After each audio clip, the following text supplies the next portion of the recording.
does that even mean, Bowers Game Corner? Hey there, YouTube. I'm back again for another unboxing video, and today I'm very excited to be unboxing Black Flag Stories from the Eye of the Sea. Now, this is going to be a thorough unboxing. I'm going to show you all the different components, but I'm also going to tell you how they're utilized gameplay-wise. This is for 2 to 4 players, 60 to 90 minutes play, ages 13 plus. First thing we got here is our handy-dandy rule booklet. You have to go back to it a couple times. Hopefully, they use this as a chance to have some frequently asked questions style information on the back, but overall, it had me up and running with very little problems, because at its core, it's really quite a simple game. But you'll see that as we go over the components. So the first component we're going to talk about right here are your player cards. At the beginning of the game, you're going to pick one of these characters right here, and these characters will have different starting locations. They're going to start the game with different amounts of morality, trade favors, gold, spice, all sorts of different things. You're going to have an asymmetric character that you're going to be playing at from the get-go. You're going to place that into your character board right here, and this will go right here. When you first start the game, you'll get all this good stuff,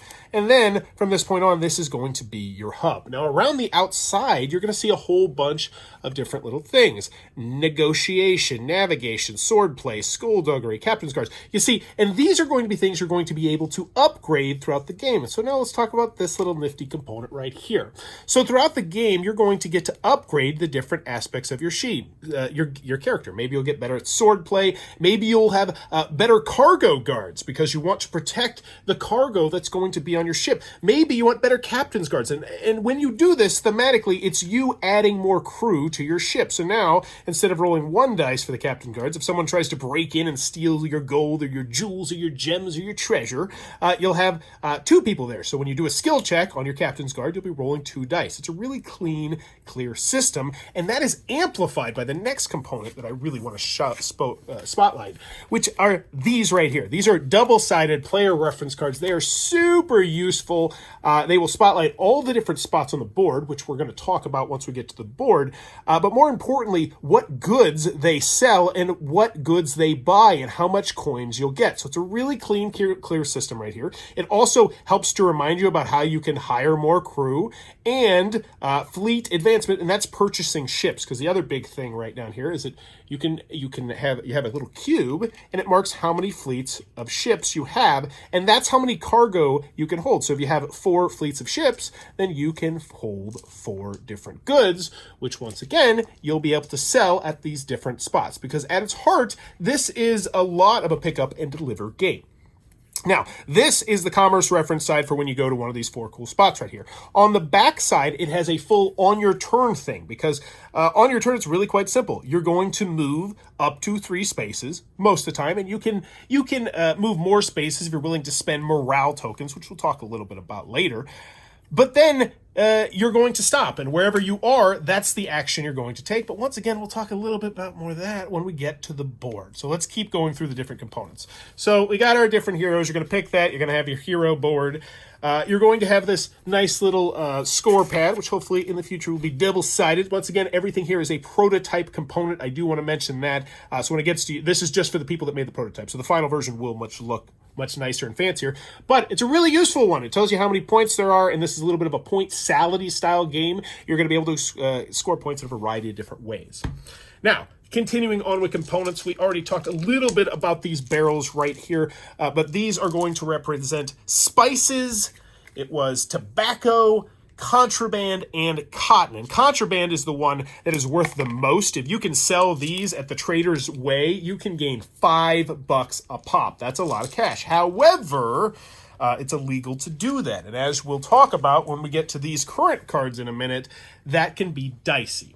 Now, the next thing that I want to talk about here is money. So we've talked about how you're going to be gaining money in this game. But the interesting aspect is at the beginning of the game, you're going to start with a certain amount of money in the bank. And the bank money is going to go from here to you, and they will go to your captain's guards. But then from that point on, whenever you spend money, all the money is going to go into this big bag here. I don't know what this component is actually going to be when it gets to you, but this is the bag, and that's how you know the game will end. So if I spend $8, I don't put it back in here. I put it into the bag bag, and it's now out of the game forever. So that is another component of this red bag of ending the gaminess. Now, the other bags that I want to talk about is each player are also going to have these bags, because these bags are investment bags. So how did we invest back in the pirate days? Well, you dug a hole and you put things into there. And so these essentially will marinate and they'll gain you more victory points. So 1 coin in your captain's guard at the end of the game will get you 1 point. However, if it's in here, it'll get you 2 points, but you don't have the flexibility of being able to spend this gold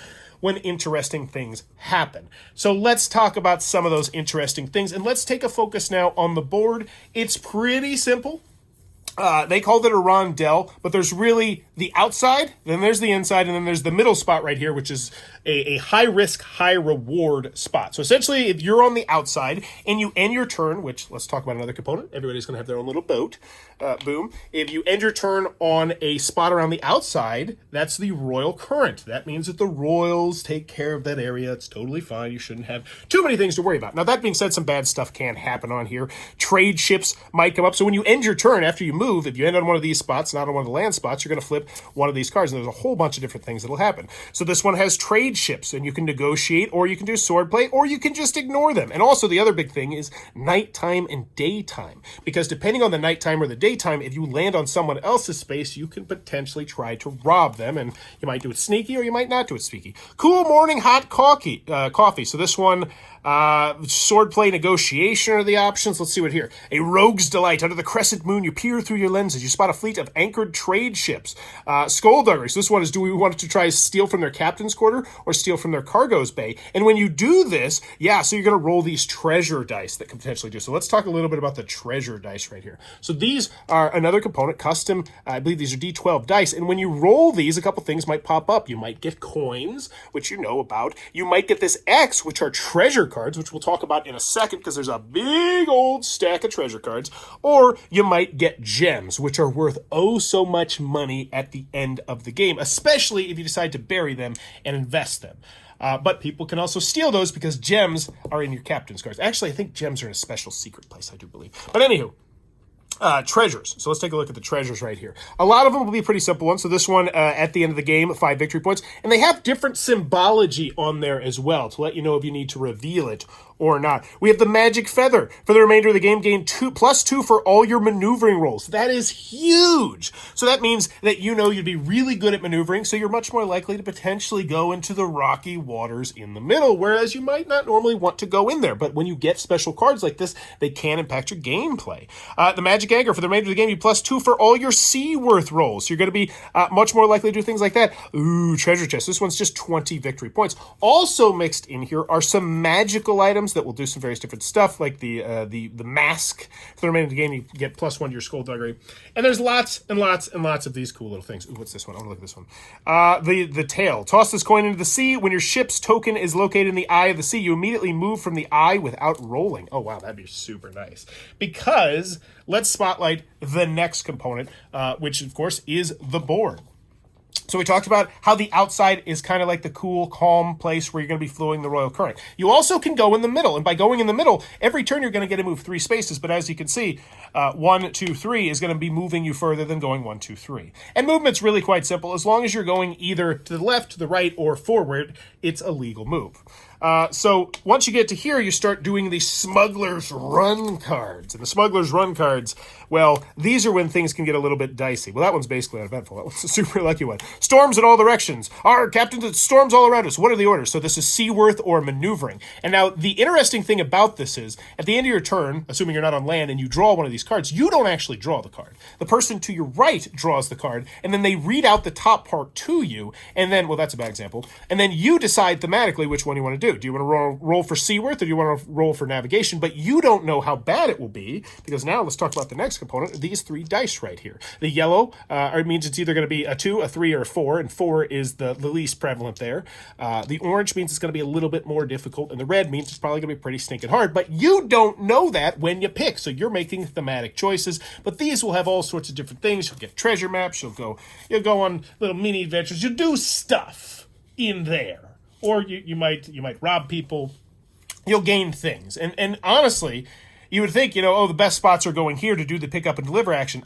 the meat and potatoes, a lot of the stuff in the game happens around the outside, robbing people, negotiating with things, having contraband on your ship when the royal ships come around, which brings me to the next component I want to talk about, which are the loyalty tokens, the fame tokens, and the morale tokens. There's a whole bunch of little tokens in the game. Not you. We already talked about you. So the first one are pirate ones, and pretty much if you ever run into a pirate event and you are pirate street cred, you can say, hey, no worries, guys, I'm cool, and you get rid of this. It's also for victory points at the end of the game, and the person who is the most liked by the pirates at the end of the game, likewise, the person who's most liked by the traders, and who's most liked by the royal crown at the end of the game, you're going to get bonus victory points, because as I mentioned, a little bit of a point salary style game. So this one will essentially get you out of free with them. This one, when you use this when you're trading things, will get you extra money. Also, whoever the traders like at the end of the game is going to get better victory points. And this one, when you destroy pirate ships or you do bad things to pirates,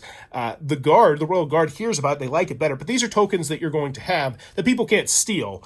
They're just like credit. They're your credibility, pretty much. Now, another thing is, when you compete these cards right here, you can gain favor and you can gain morale, you can gain fame, and morale are these, and you put these on your little card, and now, oh, your crew's so happy. And what you can do with this is when you need to roll dice to do skill checks, let's say I'm not very good at swordplay and I need to do swordplay for one of these cards, you can get rid of a morale, and then you get to roll an additional die, up to 3 dice. And so that'll be good. Or it can let you move one more space, and one bonus space movement can be a really big deal, especially if someone's planning to rob you, of your goods before you get to Trader's Way, or maybe you're going to the Golden Isles to invest a whole bunch of money into your bag. That morale can help. And you can have up to 3 morale. Likewise, you can have up to 3 fame, because when you do fame is style things, people will hear about it. Maybe you donate a bunch of money to some nuns out afloat. I didn't do it because I didn't have the cash and I didn't want to do it anyway, but it could have gained me potentially fame because they would have spoken how great I am. And then fame can be turned into morale. You can turn a fame into 3 morale, or it could just be turned into straight money. You can do ads for liquor or whatever, I suppose, thematically. But yes, and plus, it's worth points at the end of the game. And the most famous person is going to get 20 victory points. So it is a great way to potentially win the game, because once again, a little bit of a point salad style. So I think we've talked about all the tokens. I think we have talked actually about all the components. Oh, except for one. We forgot about these dice right here. So we'll talk briefly about these dice. So essentially, you might find floating luggage. And these dice, I do want to mention, these are one they specifically wanted to mention that the print is going to be bigger so you can see it a little bit better. I think this was one of the ones.